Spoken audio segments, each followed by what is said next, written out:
الحمدللہ رب العالمین والصلاة والسلام علی سید الانبیاء والمرسلین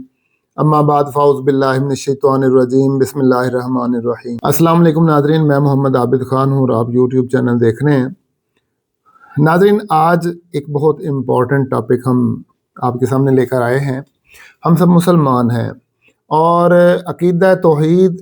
ایک بنیادی عقیدہ ہے جو ہمارے ایمان کا ایک بنیادی ستون ہے،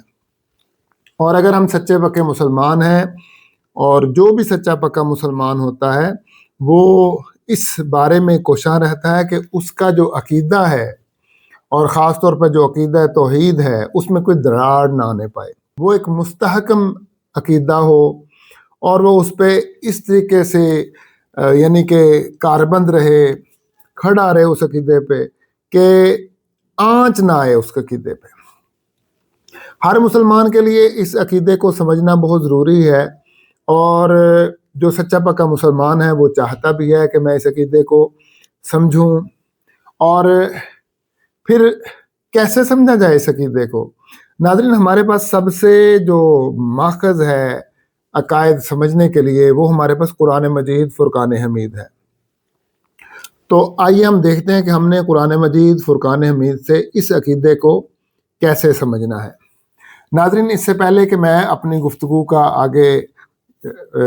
تسلسل کروں، میری آپ سے ایک ریکویسٹ ہے کہ اگر آپ نے قرآن مجید اور احادیث کو خود سے پڑھنا اور سمجھنا شروع نہیں کیا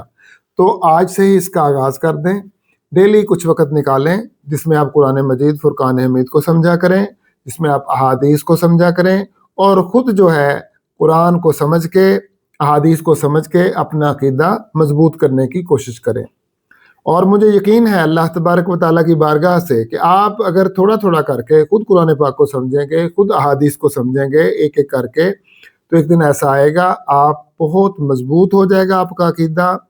اور آپ ایمان میں بہت کامل ہو جائیں گے، اور یہ تھوڑی تھوڑی محنت آپ کی رنگ لے آئے گی۔ اب ہم اپنی گفتگو کا باقاعدہ آغاز کرتے ہیں۔ ناظرین، قرآن مجید فرقان حمید کو اگر ہم مطالعہ کریں تو میں نے بڑی تحقیق اور جستجو کر کے یہ 10 الفاظ قرآن مجید فرقان حمید میں سے نکالے ہیں کہ اگر ہم ان 10 الفاظ کو قرآن پاک میں دیکھ لیں اور ان کا ہم سیاق و سباق دیکھ لیں تو ہمیں عقیدہ توحید بہت اچھے طریقے سے سمجھ میں آ سکتا ہے۔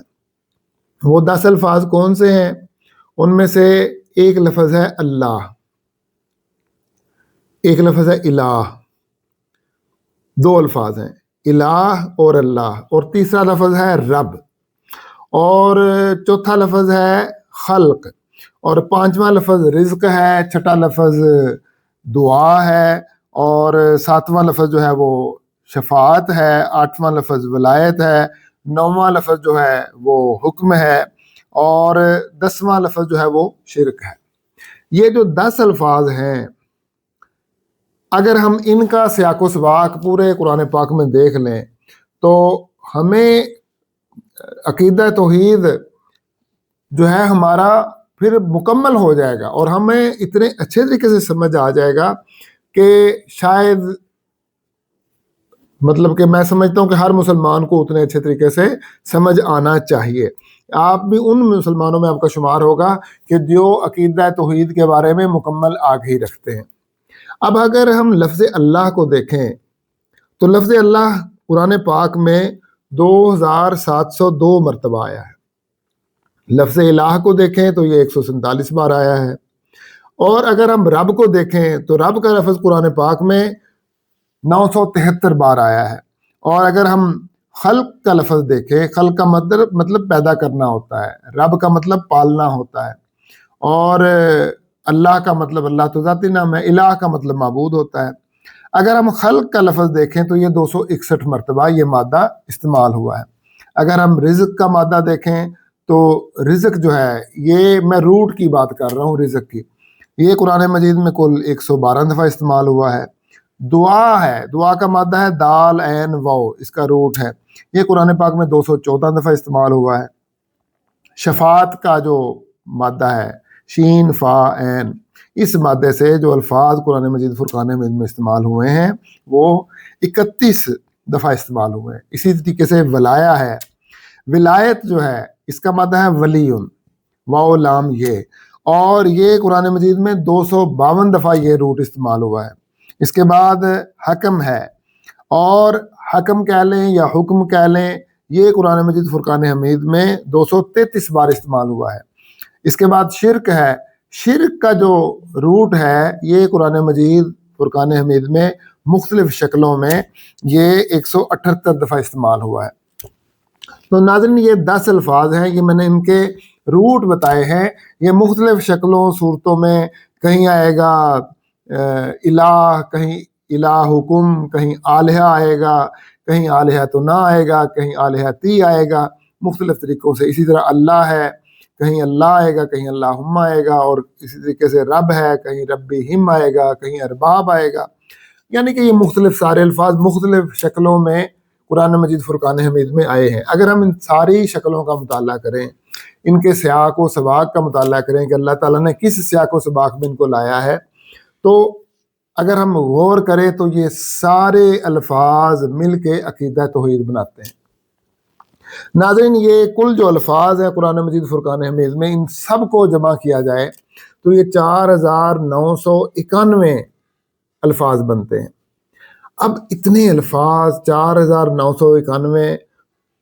ہمیں چاہیے کہ قرآن مجید فرقان حمید میں جہاں جہاں پہ یہ الفاظ استعمال ہوئے ہیں ہم ان کا سیاق و سباق دیکھیں۔ لیکن پرابلم یہ ہے، ایک تو ہم قرآن پاک کو سمجھنے کی کوشش نہیں کرتے، ہم بغیر سمجھے، بغیر سوچے، بغیر غور کیے ہم صرف اس کی تلاوت کرتے چلے جاتے ہیں۔ اگرچہ قرآن مجید فرقان حمید کی تلاوت کا ثواب ملتا ہے، لیکن اگر اس کو سوچ کے پڑھا جائے، سمجھ کے پڑھا جائے، غور کر کے پڑھا جائے، فکر کر کے پڑھا جائے، تو پھر ہی اس کا صحیح مقصد حل ہوتا ہے۔ یعنی کہ قرآن مجید فرقان حمید بالکل اس لیے نہیں بھیجا گیا کہ اس کو صرف اوپر سے تلاوت کر کے، بغیر سمجھے، بغیر غور کیے تلاوت کر کے اس کو الماری میں رکھ دیا جائے، بلکہ یہ کتاب کس لیے ہے؟ اس پہ غور کیا جائے، سمجھا جائے، اور اس پہ عمل بھی کیا جائے۔ تو اگر ہم سمجھیں گے تو عمل کریں گے نا، ویسے تو یہ عمل ہم کر ہی نہیں سکتے۔ تو پہلی بات تو یہ ہے کہ ہماری اکثریت جو ہے قرآن مجید فرقان حمید کو پڑھتی ہے بغیر سمجھے، بغیر غور کیے، بغیر فکر کیے۔ اس کے بعد اگر غور و فکر کرنے والے لوگ ہیں تو بہت کم لوگ ہیں، ان کے پاس اتنا ٹائم ہی نہیں ہے کہ جن کو اتنا شعور ہے کہ غور و فکر کرنا چاہیے، تو ان کے پاس اتنا ٹائم نہیں ہے کہ وہ غور و فکر کر سکیں، تو یہ دوسرا بڑا المیہ ہے۔ اچھا، تو اب اس کا حل کیا ہے؟ اس کا حل یہ ہے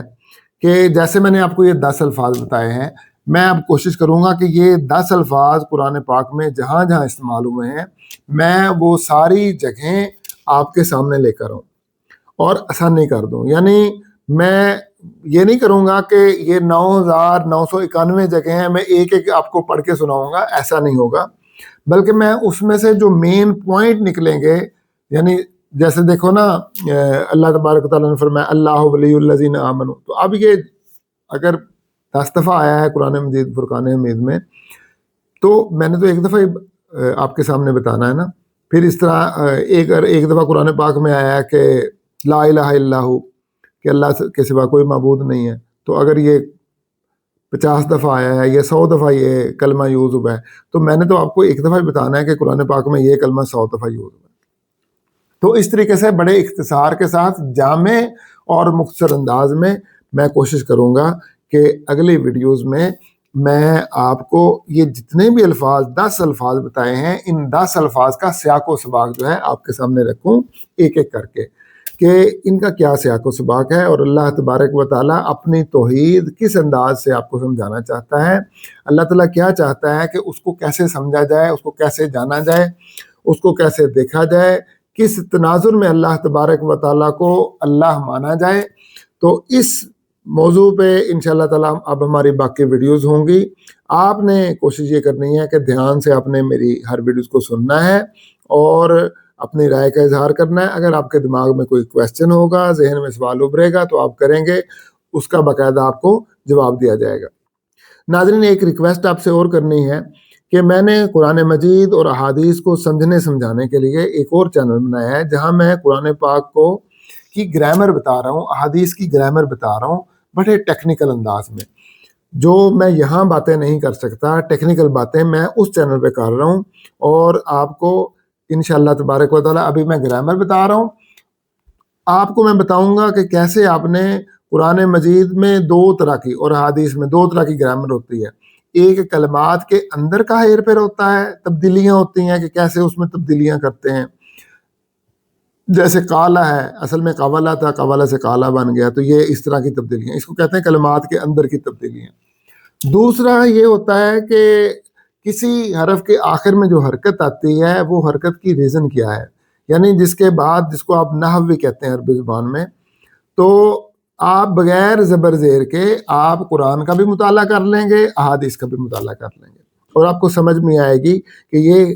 اللہ تبارک و تعالیٰ قرآن پاک میں ہمیں کیا کہہ رہا ہے، کیا ارشاد فرما رہا ہے اللہ تبارک و تعالیٰ، اور احادیث میں رسول اللہ صلی اللہ علیہ وسلم نے ہمیں کیا ارشاد فرمایا ہے۔ اور کوشش کروں گا کہ آپ کو بغیر زبر زیر کے قرآن مجید فرقان حمید بھی پڑھنا آ جائے، اور بغیر زبر زیر کے آپ کو احادیث بھی جو ہیں ان کی تلاوت کرنی آ جائے، اور مفہوم اور معنی بھی ان کو سمجھ آ جائے۔ بس آپ نے چینل کو سبسکرائب کرنا ہے،